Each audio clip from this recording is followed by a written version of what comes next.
Hello and welcome back to What the Falk at the Euros. There's no other way to say this really, but it is the big one. It's England versus Germany at Wembley at a major tournament where the winner will surely have a decent run to get to the final.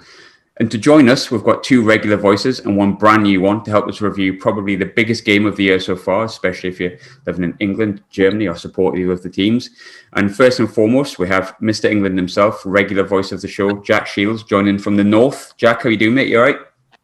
I'm very good. Looking forward to the game on Tuesday, Graham. I think you've summed it up very well. It's a big game, isn't it? And even if you're not interested in football, you can't really ignore it or get away from the fact that it's probably the biggest game of the year. So, yeah, I think you hyped it up very well there, and I agree with you.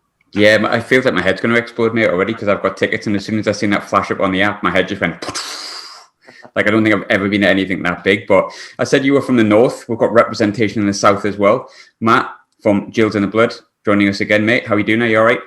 Yeah, very well. And I think, like you and Jack have both said, it's going to be huge, isn't it? And I'm not sure it's just biggest game of the year. It's biggest game in quite a few years, I think, isn't it, in terms of the rivalry and the history between the two sides and everything else that goes with it. And yeah, can't wait. And slightly more confident than usual playing the Germans, but I'm sure we'll get into that in more detail. Yeah. I don't know if that's an unfortunate or fortunate thing. We spoke about that off air, but we will get into it.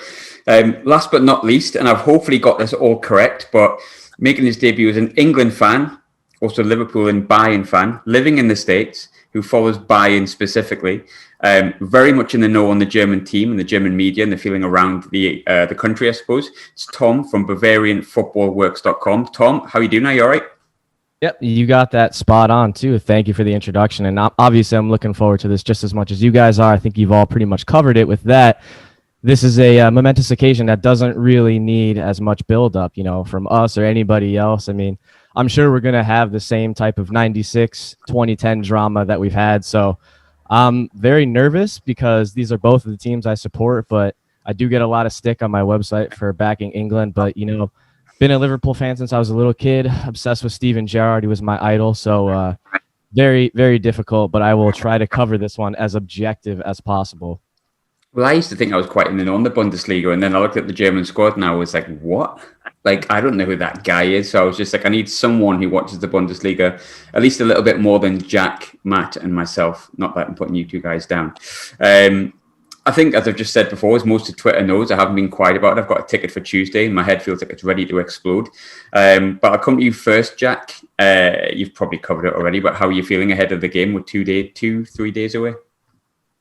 Yeah, a little bit confident, to be honest. I mean, normally when you say Germany, you think, the Germans, and it's a cliche from England fans, but they're always. I think we don't like them, but I think there's also we begrudgingly admire them a little bit because the ruthless efficiency at major tournaments is superb, and they always seem to be there or thereabouts, don't they? You count up the finals that they've had and been in Euros and World Cups, and it's excellent. I think they've won 4 World Cups, they've won 3 Euros, and been in about another 7 or 8 finals. So, they are ruthlessly efficient and they always get the job done. But I'm pretty confident. I'm looking at that German team. It's not a classic German team.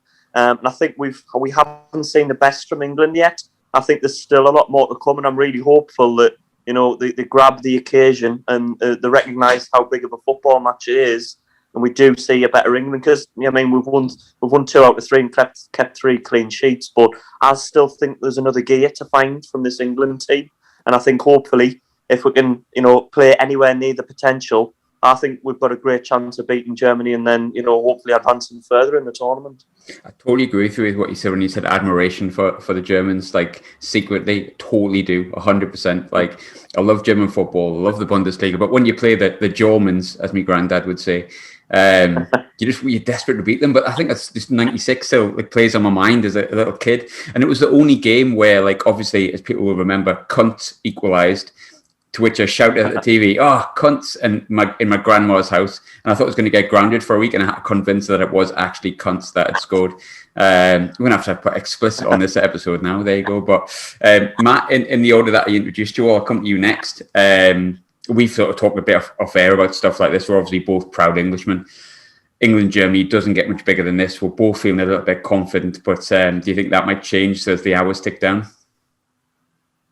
Probably, yeah. I think by about this time in 2 days' time, I'll be a gibbering wreck. I think you've stretched the pronunciation on that goal scorer to get out of being grounded. I won't lie. I think it wasn't it. But if you've gone with the as it was spelt, then you've managed to swerve a grounding. But yeah, back to Tuesday. I think it's like Jack said. It's not an archetypal German side, is it? And if you look at their teams throughout the years, it's probably born out of a little bit of jealousy that they do everything how we want to do it, and that's they get to the business end of competitions and they just grind out results even when they're not at their best. But if you look at this German side and just looking at their last 10 games, it's not a German side that we're used to seeing. They look open defensively.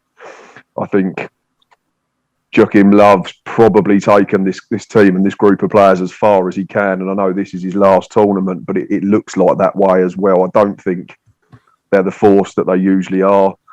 If you look at their through group games, I thought they was bang average against the French. The French didn't really have to get out of second or third gear to beat them pretty comfortably. I know it was only one goal in it, but I thought the French were comfortable all throughout that 90 minutes. I think the only time the Germans have really turned it on so far is when they looked like they was on the verge of going out, and that was when they were losing against Portugal. They were very good for probably 70 minutes from when Ronaldo scored to the point where they went 4-1 up.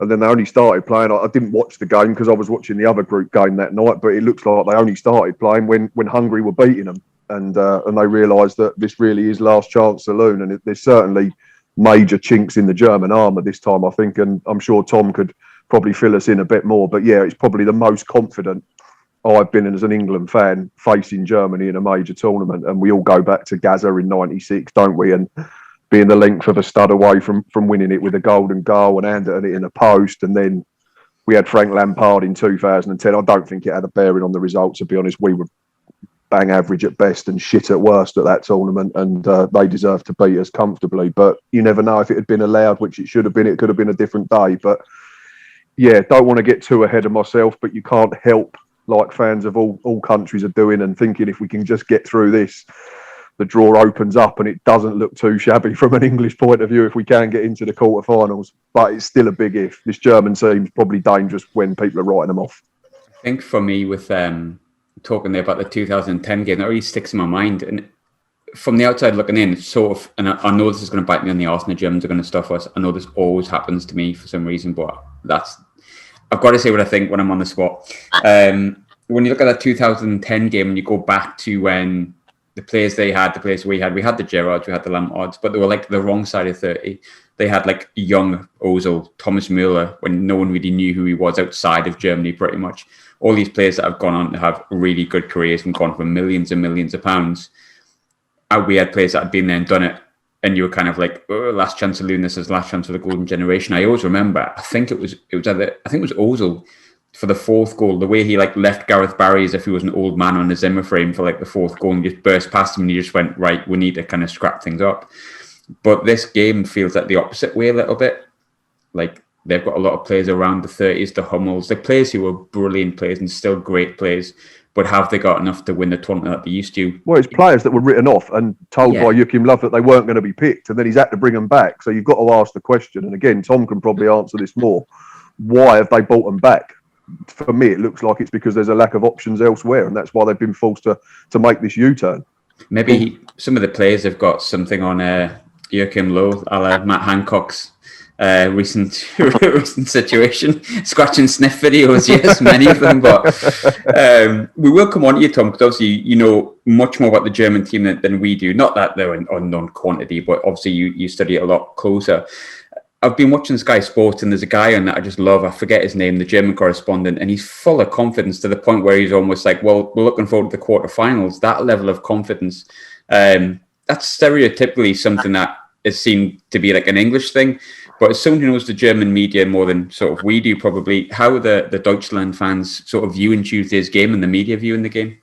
Yeah, and I think that might be Max Bielefeld that you're referring to. We obviously look at him quite a bit, and we're looking for sources and that sort of thing. Could be mixing him up with somebody else. Obviously, there's more than one, but just listening to what all of you guys have had to say, and interestingly enough, you know, myself with my fanmanship kind of being on both sides of the coin, so to speak, it's kind of funny. You know, I think about, you know, football's coming home and, you know, all the banter that surrounds that. I think you guys can attest that people who aren't from England, maybe elsewhere in Europe or elsewhere across the globe, like at the 2018 World Cup, for example, they don't necessarily get the fact that England fans are kind of poking fun at themselves and like having fun with it rather than, actually being serious and trying to rub it in anybody else's face. Cracked the goose, so to speak, of finally winning a penalty shootout at that tournament. And so I kind of look at this from both sides of the coin. There's almost, as you guys have mentioned, this underlying air of impending frustration or being let down from the English standpoint, right? I think that Southgate has shown with his squad selections and his match plans that he's been very, very pragmatic, I think would be the best word to describe it, having watched all of these England matches. Only 2 goals with all the attacking firepower that he has at his disposal. It's almost, he's spoiled for choice. I mean, he's got too many players to choose from in that sense, but not conceding a goal and getting those things right, and making those adjustments between Reece James, Luke Shaw coming in for the second game, Tyrone Mings, who I thought has been very impressive. And he was kind of someone I was worried about watching some of the English friendlies in the build up to this tournament. But then you flip it to the German side. We mentioned Joachim Low, in the German press. And I think you'd be hard pressed to find any German fan to say he's not on borrowed time. I mean, I think his day was up. Personally, if it were me, I would have made the decision to pull the plug after the Nations League following the horrendous debacle that was the 2018 World Cup. Losing to Mexico, barely squeaking by against Sweden with that Toni Kroos free kick. I think you all know the one I'm speaking of.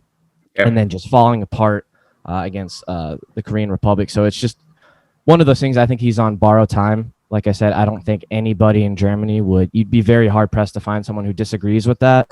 And as Matt was mentioning, then it was actually in between the 2 legs against Liverpool and Bayern in the 2018-2019 season when Liverpool went on to win the Champions League, which was funny.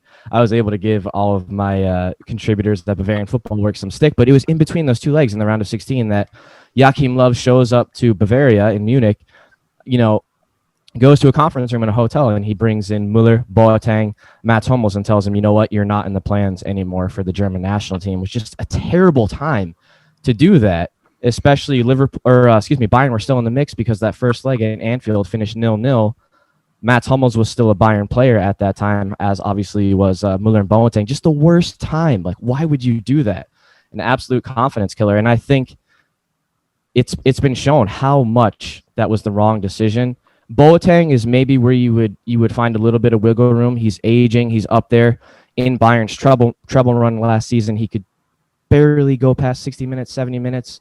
His fitness was definitely starting to lack, but I think Hansi Flick kind of played on the fact that you can make 5 subs. That really helped us, and he used that to his advantage. But, as Matt had mentioned, when it's Kylian Mbappe and Mats Hummels running for pace, you're only going to have one winner in that situation. And as much as he does provide that stability in the back alongside Ginter and Rudiger, he's there for the taking. But, Joachim Low, especially after that 2018 World Cup, was so adamant on trying to integrate more of the younger players into the squad and, not having as many veteran core players. And that's just a decision he kind of stuck by.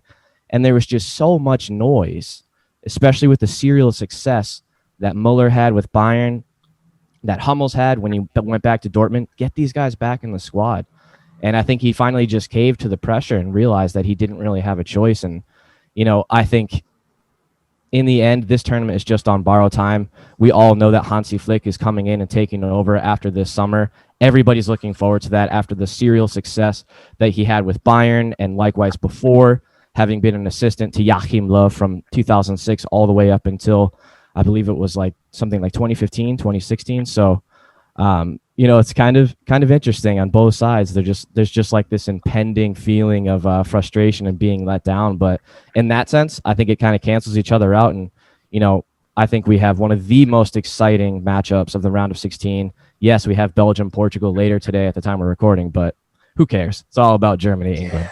Yeah, that's how I feel. I feel like everyone's just kind of like wrote everything off now. The Welsh are out, so that's fine. Scotland went out last week, so the English left to do stuff, isn't it? When I think people didn't. And it's worked out in a way, like, because if we beat, as I said in the intro, if we beat Germany, you've got to look at that and go, blimmin' heck. Like, I mean, Jack, we've obviously speak often off air about this kind of thing, specifically to annoy Scott. But and it's a big if. but someone's got to win it. Whoever wins this, as much as England haven't been great, as much as Germany haven't been great, you've got to fancy them against Spain or Ukraine, and you've got to fancy them in the semis, maybe even. You look at it as purely two halves of the draw, really, don't you, Graham? And I certainly think that our half of the draw is far more favourable. I mean, you think of the other half, you've got Belgium, Portugal, Italy have gone through, Spain, France. Do you know what I mean? You've got quite a few teams that could potentially go on and win, whereas we've got Holland, and it might be dangerous to write off the Dutch. I think they're very good going forward. Memphis Depay is one of the top scorers. I think they are dark horses to a certain extent, but I would certainly rather be in our half of the draw. It's just obviously we have this major game now, but then if you can see it opening up, if we do get through, and I think you need to look at it in terms of how far we're developing in the tournament, and have we actually played really well? Have we peaked yet? Honest answer to that is no. Do you know what I mean? England haven't really played that well. Let's be honest. We've won 2 games and drawn 1, and we haven't conceded a goal. But we played well in spells against Croatia, maybe 20 minutes in the first half, 15 in the second half. We didn't play well at all against Scotland, and then had an excellent first half against the Czech Republic, and then second half I was a bit disappointed. I thought we were a bit passive and allowed them to control it, and it really just sat off a little bit. So really, we haven't got anywhere near our top gear yet, and yet we're into the last 16. So I think we need to just realise that the time is now for England, but there is still more to come from this England team. And I think really, going from a tactical point of view, I think Germany will be more worried about us than we should be of them. And I think if we go into this looking to attack, as we haven't really done for a full game yet, and we get quick players to run in behind, we've already touched on, I think this German team is really coming to the end of the cycle. I think they've had a great World Cup win in 2014, and they've had a decent run following that. But then after that, they were poor at the last World Cup, weren't they? They were really, really poor at the last World Cup. And I think was that the one where Neuer went on walkabouts and allowed the Korean guy to score from 30 yards out? I was just watching it. He was playing as a centre midfielder in the last minute, wasn't he? Trying to put in a Roy Keane style tackle. And they played a long ball up to Son, and Son ran in and tapped it in to knock them out. It was just crazy. Right. But I think it's a German team, as has been touched on. It's coming to the end of the cycle. I think the manager's not managing them after this, and I think he's had his day, hasn't he? And I just think strange to be confident as an England fan against Germany, because you look at it, they knocked us out in 70 and 90, 96, 2010. They've knocked us out with so many tournaments. But I really do feel like we owe them one. This is our time now to get them out of the tournament. And I think it's there for us. We have to grasp this opportunity and really go for it. We do. Yeah, I agree. Matt, there was like I was saying before, Tom, I can't remember the guy's name. It's going to really annoy me. I really like him whenever he comes on, because he's the cheeriest German guy ever. And I've got loads of German mates that get on with a house on fire. Very similar in their sense of humor. But there seems to be I don't know if it's a weird air of confidence, a bit like Tom was saying before, when we say it's coming home, it is poking fun at ourselves. And anyone who doesn't understand that is not looking at it close enough. And the Germans are kind of just it's England, it's fine, it's no problem, according to their media. And I'm a bit really? You're not playing that well either. We've probably beaten a better side than Portugal, Croatia, similar if you prefer. We've both beaten decent sides and performed poorly against poor teams. Psychological sides of football are getting bigger and bigger and bigger. And I definitely think it's grown. It's definitely important. It's hard to deny there's not a psychological block a little bit with England fans when we play Germany because of 1990, 2010, 1996. Need we go on? Do you think that'll play on the players' minds, or do you think because most of them are so young, they don't really remember those defeats like we do, they might be able to play with a bit more freedom? I'd hope so. Obviously, we won't know until 5 p.m. on Tuesday, will we? Or 7 p.m. on Tuesday, or 8 p.m, depending on how far it goes and how deep we have to take it to get the job done. As long as we get the job done, I don't really care. But I think if we go back to the 2018 World Cup and we ask this question about penalty shootouts and are our players scarred by previous failures from 12 yards in spot kicks in knockout tournaments, and I think the Colombia shootout victory kind of put that myth to bed a little bit, and I'm hoping it's the same sort of thing now. Reference the Germans and being all it's only England and talking about the quarterfinals, I think that's a little bit now more them trying to convince themselves than anything else. I think if you ask any German football fan or anyone who watches the game on a global scale, they're going to be concerned a lot more than they have been in previous encounters with us, and I don't think there's any reason why we can't beat them. I'm not going to sit here and say we're going to thrash them like I've already mentioned, but we've all said it. Tom said it, Jack said it, you've said it, I've said it. This is a German team that's coming to the end of its cycle. It's coming to the end of what's been a very good era. If you look at what they've achieved under Joachim Low, they won it in, they got to the final, I think, in 2006. Is that correct? Or the semi-finals in their own backyard, didn't they? Yes, semis. Yeah, Won it in Yeah. 2014. They got to the finals of the semis of the Euros in 2012. Like Tom said, I'd have probably pulled the plug on Love after the last World Cup. But then if you look back, you go further back to the 2014, they was at their peak of their powers, and it's still a lot of that team are involved. And we've already mentioned you've got to go back to those that were written off. And Tom alluded to Mats Hummels and Kylian Mbappe being in a foot race in that opening game of the group, and it was embarrassing for a player of Mats Hummels' calibre. And I think he did get back, in fairness to him, and managed to make a recovery tackle. But Kylian Mbappe gave him about 4 miles and just went past him like he was stood still. It was an absolute joke. So from that point of view, England have got to be brave. England have got to get on the front foot. I'm not saying we go and set up like it's a game of FIFA and we just chuck a load of attacking players in. There's got to be balance, and I know there's been a lot of call for it for both Grealish and Foden to be in this England team. For me, I'd only have one or the other, and I'd look at having pace out wide on both sides of the pitch for 2 reasons. It will scare the Germans. It will stop their wing backs pushing on too far and trying to cause us a problem. And if we let them do that, they'll be a threat. But Mats Hummels is a prime example. I don't think Rudiger's overly quick. I think he looks quicker because he plays alongside Hummels. And it's weird that we're sitting here and saying you should be targeting a player of Mats Hummels' calibre, considering what he's done in the game and what he's won in the game. But for me, he looks the weak link. And if we can get him behind, I think we can cause them real problems. I think as much as it makes sense for Matt Hummels to be in the squad, and you might agree with me on this, Tom, Bayern generally don't let their best players leave. Not for small fees and not back to a club that's competing against them. Obviously, he's gone back to Dortmund. I'm skipping a little bit far ahead here, Tom, and I'll come back to the other things I wanted to ask. But one of the big things I wanted to ask was regarding Thomas Muller's relationship with, I can't pronounce it right, I would say Joachim Low. Joachim Low, I think. Scratch and sniff. I really like Thomas Muller. I think obviously he's a huge character. He's someone I absolutely love, like watching on the pitch, unless it's against England for obvious reasons. But there was a moment on the side of the pitch in the Hungary game where he's like, it kind of looked like Muller was sort of managing the team more than Joachim Low was, which was kind of odd to see. Like, we've seen it with Ronaldo in the final in 2016. That kind of makes sense. Like, he was injured, he was working alongside his manager coaching, but like Muller went over at the side and kind of almost said to Low, like, this isn't working, or something along that lines. And you could see he was almost kind of telling Low what to do. But because of what's happened, can you see a fracture between the relationship between Thomas Muller, maybe Hummels, and Low? Or do you think they've maybe buried the hatchet and we're looking into things a little bit too much?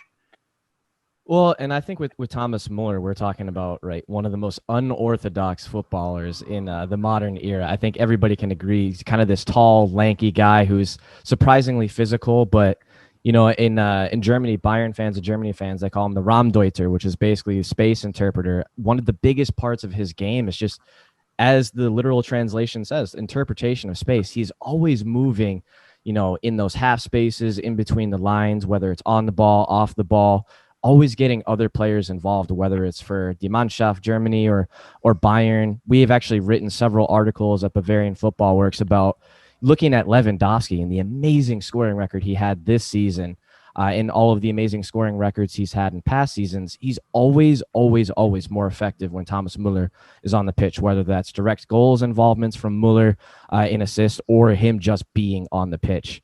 And in that sense, the numbers don't lie. But I think with a guy like Muller, his relationship with Joachim Low, his relationship with Hummels, Boateng, other guys on the German squad, he's always the guy in the squad that's making jokes, leading by example. I personally, whatever you read, all the noise coming from some of the German sources like Bild, Kicker, Sport 1, ZDF, you name it, they're very quick to be critical and get on players' backs. A lot of it is comprised of former players, as is usually the case with a lot of punditry work. But, I think that he's kind of one of those guys who can be a mediator as much as he can be a leader.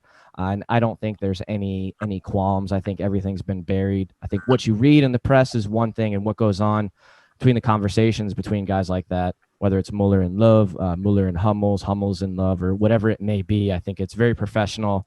I think that the players realize everybody feels Joachim Low is on borrowed time, but they're not going to let that override anything or get in the way of, the success of the team, or, the team chemistry or the morale.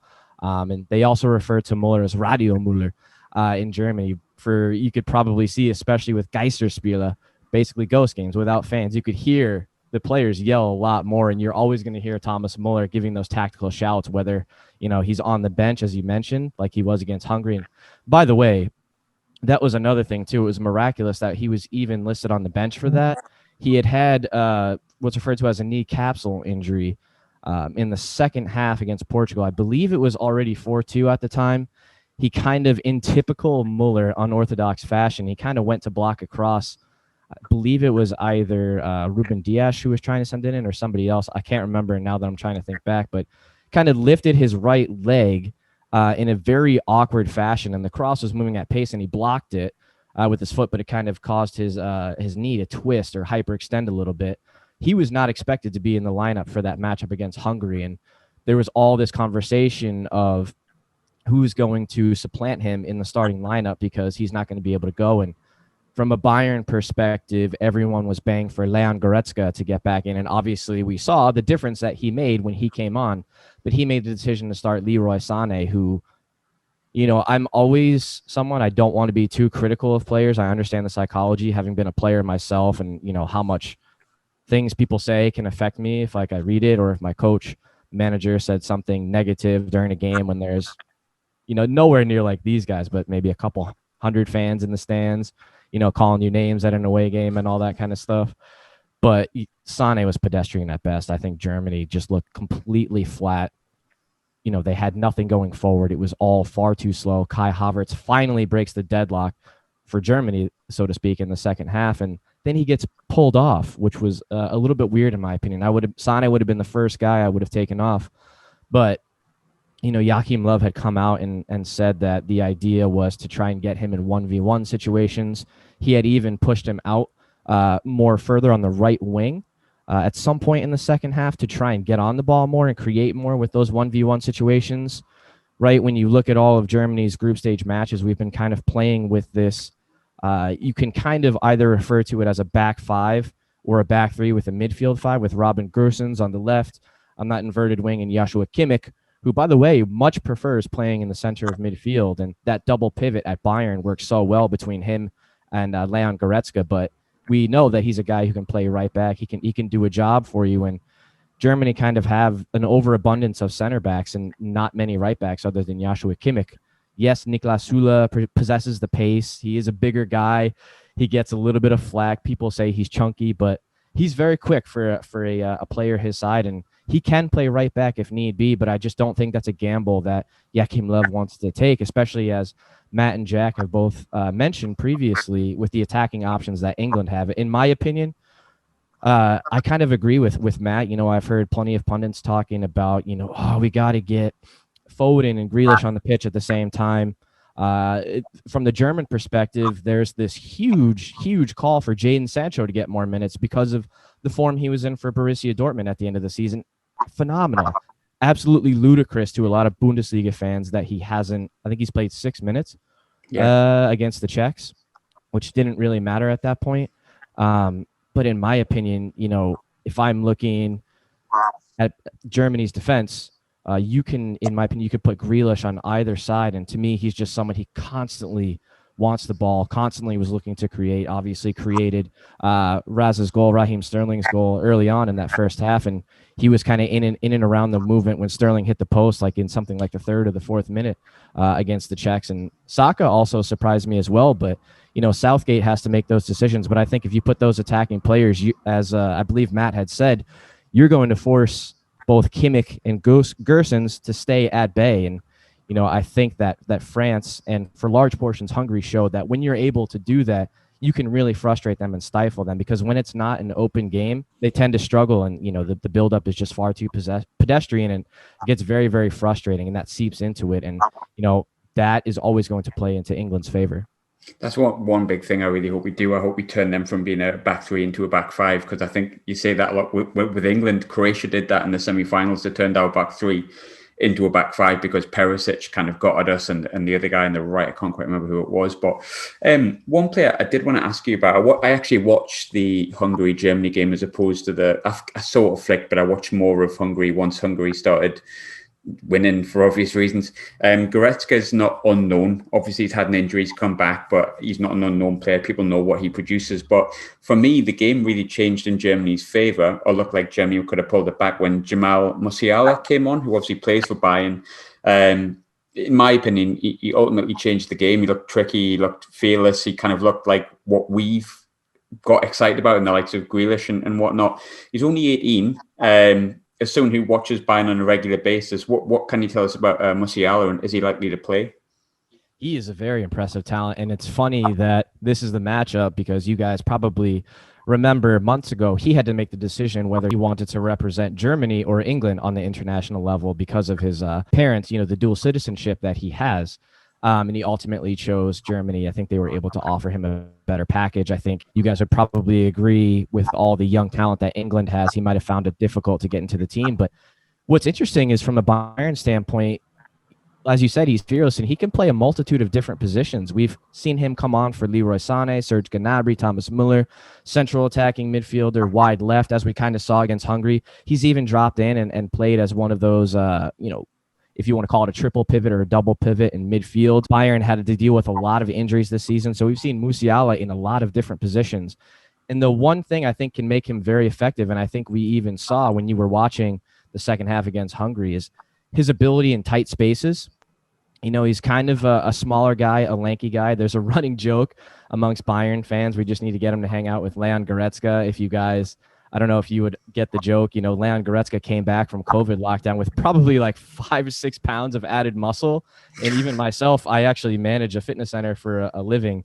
And I was like looking at him, I was like, Jesus, like he definitely packed on, and those kits, they're designed to fit very tight. And I guarantee he probably fills out like a large or an XL because, the authentic jerseys, they really, if you have any kind of muscle, they really hug you super tight. Or a belly, as I would know. If you've got a little bit of a gut, it's gonna show. But that's he's just so good in tight spaces, and we kind of saw that in display of Goretzka's goal. It was him on that left flank, making a little bit of a space for himself, sending the cross in. I think it made its way to Timo Werner, who had come on as a sub also, and then it was actually Goretzka who had laid it off for Timo Werner. Werner's shot is blocked right back to the feet of Goretzka. Beautiful strike. Number of bodies in the Hungarian box. Keeper couldn't see it too well. Peter Gulashi, actually, who was a keeper, couldn't see it too well. And that was that. That was the goal that ultimately got us to go through, which was huge. And I think we saw the difference that Muller, Goretzka, Musiala made. Came on. Timo Werner, I guess he was involved in that goal, but he's another guy. A lot of German fans would say he's like serially underperforming for Germany, and he did kind of catch fire a little bit towards the end of Chelsea's season, not as much from a goals and assist perspective, but I thought he was all right in the Champions League final and that run-in, though he did miss 1 or 2 sitters, if I recall correctly. But Musiala, I think that's the one thing to watch out for, is his ability in tight spaces. There's so many times when you think a sequence, whether it's first phase, second phase, is just completely gone. Wriggle space for himself, and that can be dangerous. And from that aspect, being a young guy, not much experience, he was kind of dealing with an injury in the beginning of Germany's camp, was kind of training individually, working with some of the physios to kind of recover. But that was I believe in the first 2 matches, he wasn't even listed on the match sheet. And then obviously against Hungary, he was and came on to great effect, and nothing to lose for him.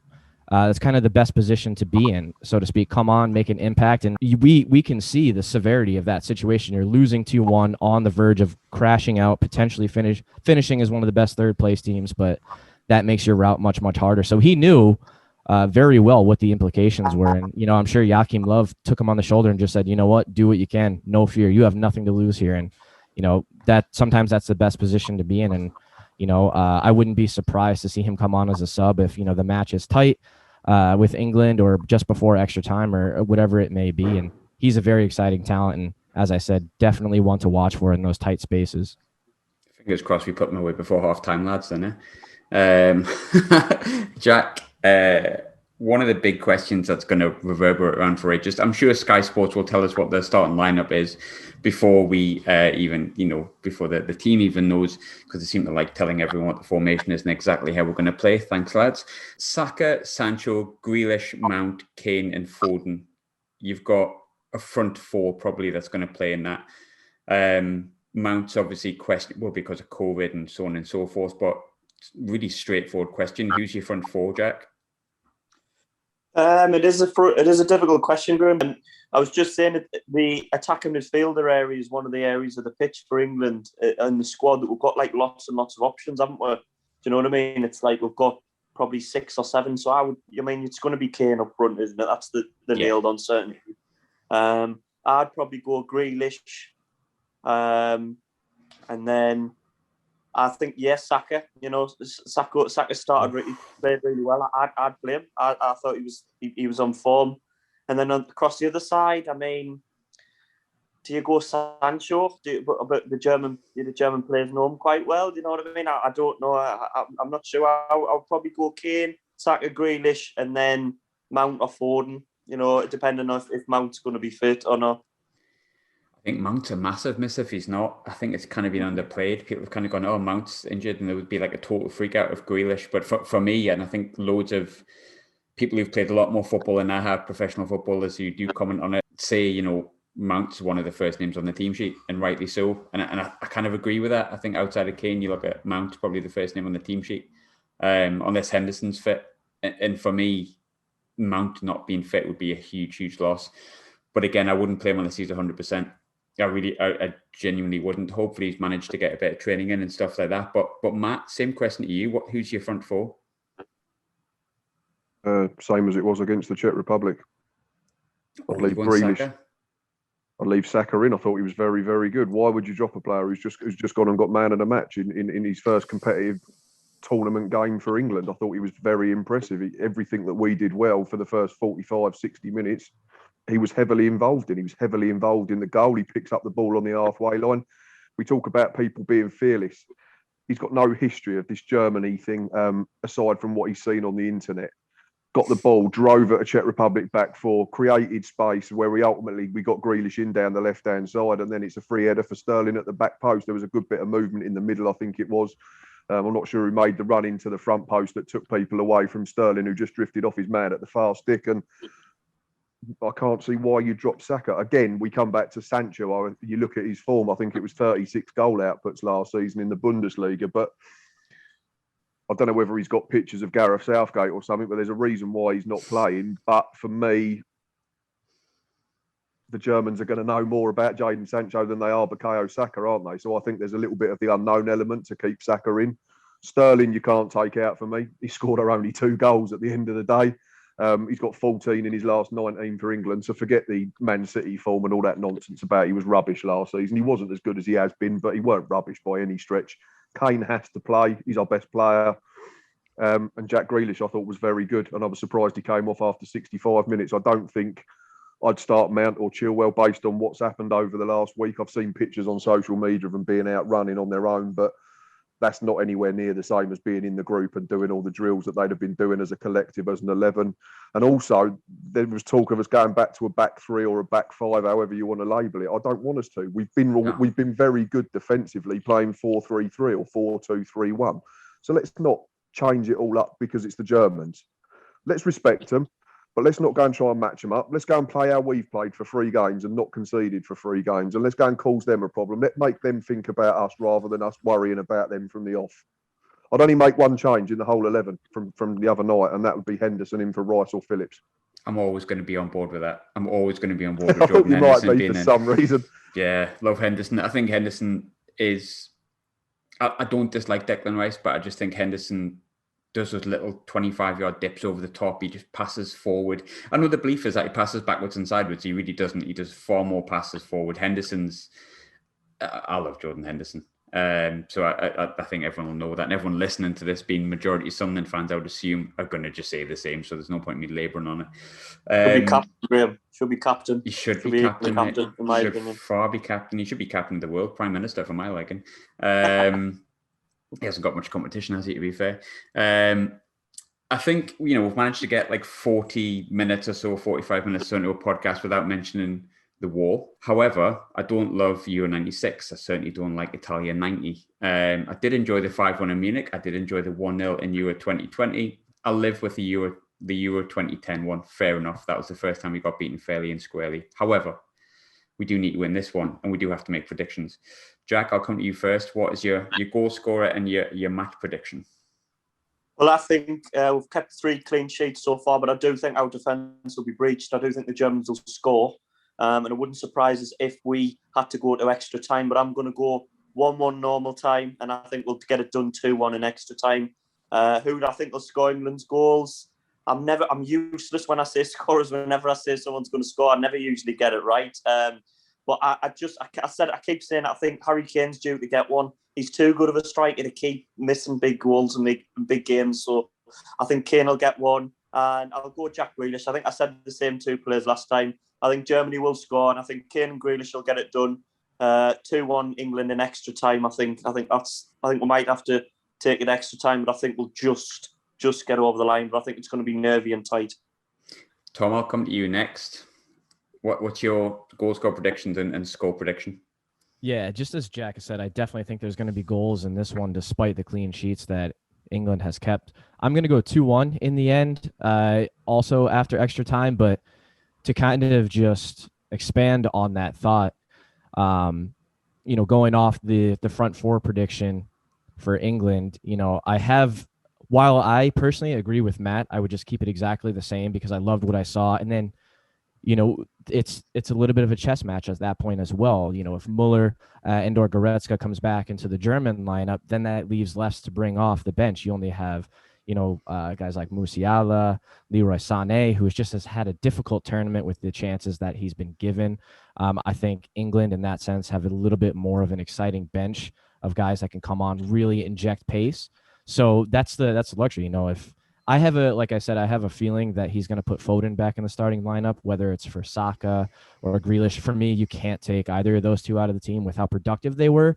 But on the same token, I think Saka is completely fine coming off the bench and making an immediate difference, especially if it's late on.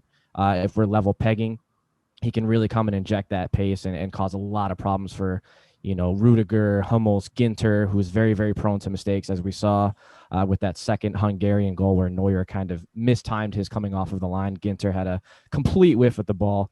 So I'm going to go 2-1. I just think England has the more exciting options on the bench, and the onus, I think, is going to be on Germany because of the fact that they don't have as exciting of a bench coming off. And I think Sterling, for me, is really going to be effective if he plays just tucked behind Kane as he did against the Czechs with Grealish and Saka on either flank.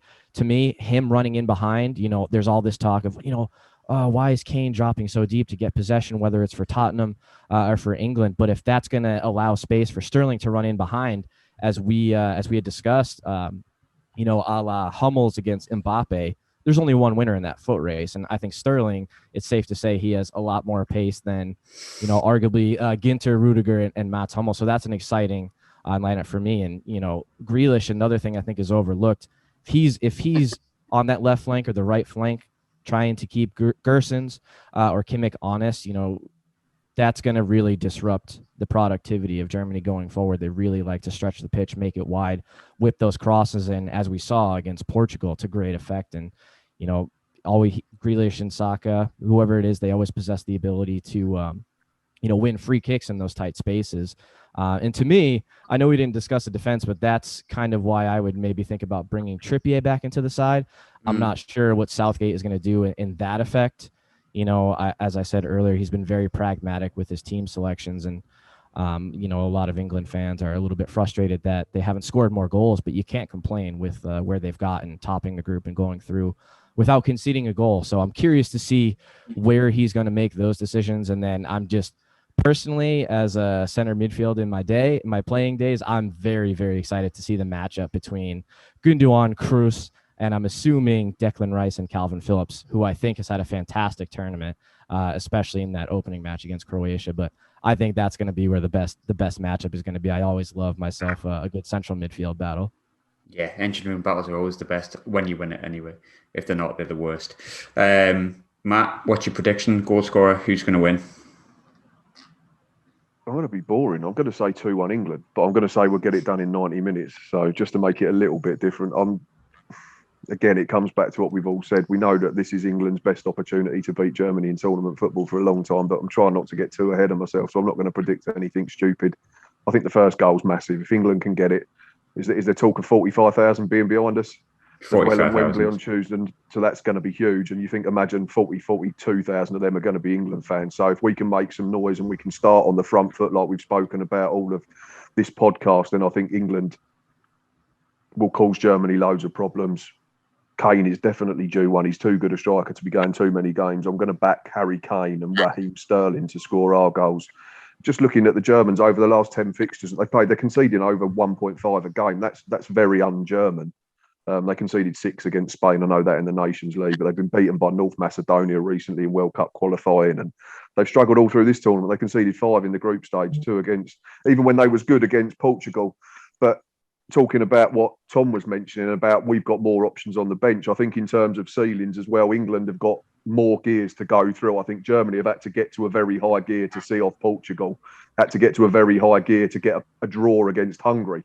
And no disrespect to Hungary, they're not, a heavyweight of European football. And I don't think England have got out of second gear, to be honest, to get through the group. So I think there's a lot more to come from England. The thing that could have a bearing on it is something we've already mentioned, and that's whether the England players freeze because it is Germany. But if they don't, I'm backing England to win by the odd goal. I'll give you my prediction at the end. I think 1-1. I'm going to say Kane to score. I'm going to say Goretzka for Germany. And I'm going to say England win on penalties. Oh, God, no. Penalties in the Germans, no. No. If it goes to penalties, I don't fancy it. I do. Pickford. Who scores the winner for England if it goes to pens? I was going to say Eric Dyer. I was going to say Eric Dyer. Henderson, because he missed the last one. He missed a couple of weeks ago, didn't he? Yeah, against Romania. Yeah, he missed against Romania. Marcus Rashford. He's decent at pens. No, it's not going that far. Right, cut the pod. Yes, right. Do subscribe. Do enjoy the game. If you go into it, which obviously there's more of us than most, recently anyway, get behind them. Obviously, I think it's going to be majority England fans. And just enjoy it. Like, we haven't enjoyed football for so long, being at games, and we haven't had a big game like this for so long. We've been stuck in our houses across the world, not just across the nation. So get stuck into it, enjoy it, get a few beers down your rope, whatever you want, wine, gin, but and we'll be back with a review pod, which I'm hoping to do from the stadium, but I'll let you know what kind of state I'm in and whether that's going to actually happen. Thanks to Matt, thanks to Tom, and thanks to Jack. Cheers.